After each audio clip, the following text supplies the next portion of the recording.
మనసు కప్పపడి తండ్రి వారిని వెంబడించునే. మానవులను సజ్జనులు భక్తులు కొందరు గేలి చేయొచ్చు. ఆ నడిపించి వాడ్ర ధర్మపురి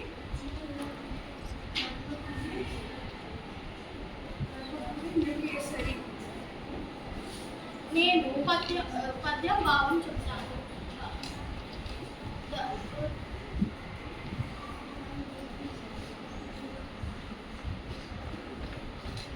ధర్మపురి నరసింహ, ఏనుగు వెళ్తుంటే కొన్ని కుక్కలు ఎంత మొరిగినా ఆ ఏనుగు కోపంతో వాటిపై వెళ్ళు తిరిగి ధర్మదు. అట్లాగే ఒక సజ్జనుడిపై కొంతమంది మూర్ఖులు గేలి చేసిన అతడు కోపంతో వాళ్ళలో మాట్లాడకూడదు. అదే సజ్జనుడి స్వభావం.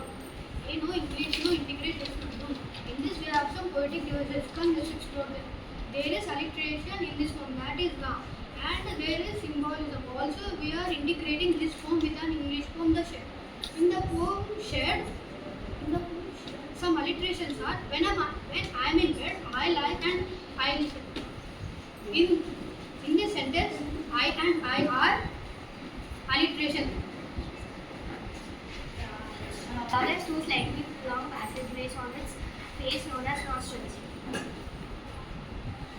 Dog has two slightly long passages on its face known as nostrils. When a dog breathes, the air goes from its nostrils into its lungs. Dogs do not have 12 ribs like humans, but instead have 26 with 13 on each side.